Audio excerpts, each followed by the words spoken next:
50 ఏళ్ల క్రితం కాంగ్రెస్ ఎమర్జెన్సీ పాలనను ప్రజలకు గుర్తు చేసేలా మేడ్చల్ జిల్లాలో సదస్సు నిర్వహించారు. కాంగ్రెస్ పాలనలో ప్రజల తీర్పు తీవ్ర ఇబ్బందులకు గురైందన్నారు మేడ్చల్ జిల్లా మోర్చా అధ్యక్షుడు పవన్ రెడ్డి. పీర్జాదిగూడలో నిర్వహించిన సదస్సులో ఆయనతో పాటు పలువురు బీజేపీ నేతలు పాల్గొన్నారు. కాంగ్రెస్ హయాంలో చేయని అభివృద్ధిని బీజేపీ చేసిందని పవన్ రెడ్డి అన్నారు.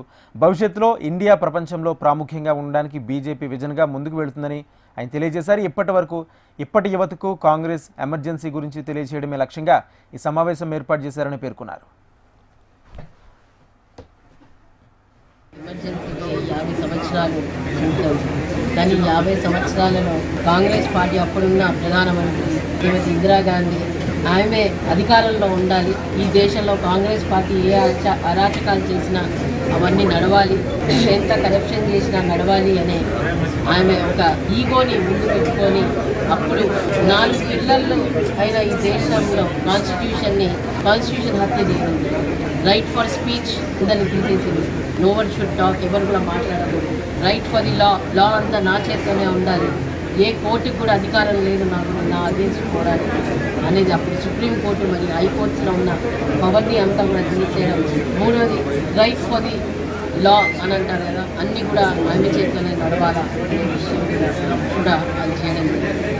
కానీ ఈరోజు కాంగ్రెస్ పార్టీ మేము అధికారంలో ఉన్నప్పుడు ఎంతో మంచిగా నడిపించాము అనే విషయం తెలియజేస్తుంది. కానీ ఈరోజు కూడా ఆ బాధ్యతలు ఎవరు ఉన్నారో, ఎంతమంది లీడర్స్ 1,30,000 లీడర్స్ అందరూ కూడా దేశం మొత్తం కూడా అరెస్ట్ అయ్యి జైల్లో.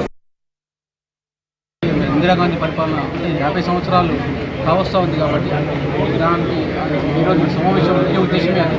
అంటే ఆమె ఎమర్జెన్సీ కాలంలో ఆమె ఎన్నికైన 1971లో ఎన్నికైన తర్వాత ఆమె ఎన్నిక చెల్లదని చెప్పి అప్పుడున్న ఆయన ప్రత్యర్థి అయినటువంటి నారాయణ గారు అహ్మదాబాద్ కోర్టులో కేసు వేయడం వల్ల 1975లో అది జూన్ 12వ తారీఖున తీర్పు వెల్లడించే కార్యక్రమం పెడితే ఆమెకి వ్యతిరేకంగా తీర్పు వస్తుందనే టైంలో ఆమె ఏదైతే నా పదవి పోతుంది, లేకపోతే 6 ఏళ్ళు నన్ను నిషేధం అంటే పోటీ చేయకుండా నిషేధాన్ని కోర్టు విధిస్తుందని చెప్పి ముందు జాగ్రత్తగా ఆమె ఏదైతే ఎమర్జెన్సీ డేని ప్రకటించడం జరిగింది.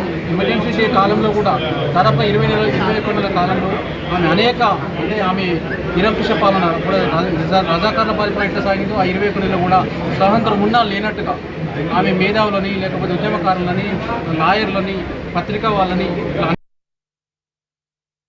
50 సంవత్సరాల కాలరాత్రి చాలా మందికి గుర్తున్నది. కానీ ఇప్పుడు ఉన్నటువంటి యూత్కు తెలియదు. కాబట్టి రాజ్యాంగాన్ని మేమే కాపాడుతున్నాం. ప్రజాస్వామ్యం అంటే మాకు చాలా విలువ ఉన్నదని రాజ్యాంగ బుక్కులు పట్టుకొని తిరుగుతున్న రాహుల్ గాంధీకి గుణపాఠం చెప్పాలని ఈ యొక్క కార్యక్రమాన్ని తీసుకున్నాం. అసలుకి కాన్స్టిట్యూషన్ బుక్కును పట్టుకునే నైతిక అర్హత కాంగ్రెస్ వాళ్ళకి లేదు. వాక్ స్వాతంత్రాన్ని రద్దు చేసినాం, న్యాయ వ్యవస్థను రద్దు చేసినాం, పత్రికా స్వేచ్ఛను రద్దు చేసినాం, మూడింటిని రద్దు చేసినాం. మీరా రాజ్యాంగ విలువల గురించి, ప్రజాస్వామ్యం గురించి భారతీయ జనతా పార్టీకి చెప్తున్నాం. దయ్యాలు వేదాలు పలుకున్నట్టే గిదే. ఈరోజు రేవంత్ రెడ్డి అంటున్నాడు ఇందిరమ్మ రాజ్యం తీసుకొస్తావట. ఏంటిది గిదా నువ్వు తీసుకొచ్చి ఇందిరమ్మ రాజ్యం? కోర్టు తీర్పిస్తే ఉందాగా నువ్వు యాక్సెప్ట్ చేసి నువ్వు రాజీనామా చేసి ఇంటికి పోవాలి. కోర్టు తీర్పు నీకు వ్యతిరేకంగా రాగానే నువ్వు ఎమర్జెన్సీ అంతర్గత కలహాలని ఒకటి పెట్టి, ఇదివరకు ఎమర్జెన్సీ వచ్చిందంటే చైనా వారప్పుడు వచ్చింది, బంగ్లాదేశ్ను విముక్తి చేసినప్పుడు ఇండియా పాకిస్తాన్ వారప్పుడు వచ్చింది, విదేశీయులతోని కొట్లాడినప్పుడు శత్రువులతోని మనం ఎమర్జెన్సీ పెట్టుకున్నాం. కానీ అంతర్గత కలహాలని నువ్వు ఎమర్జెన్సీ పెట్టింది మొట్టమొదటిసారి. క్యాబినెట్ సిఫార్సు లేదు, పార్లమెంటు ఆమోదం లేదు. ఇదా మీరు ప్రజాస్వామ్యం మీద మీకు గౌరవం?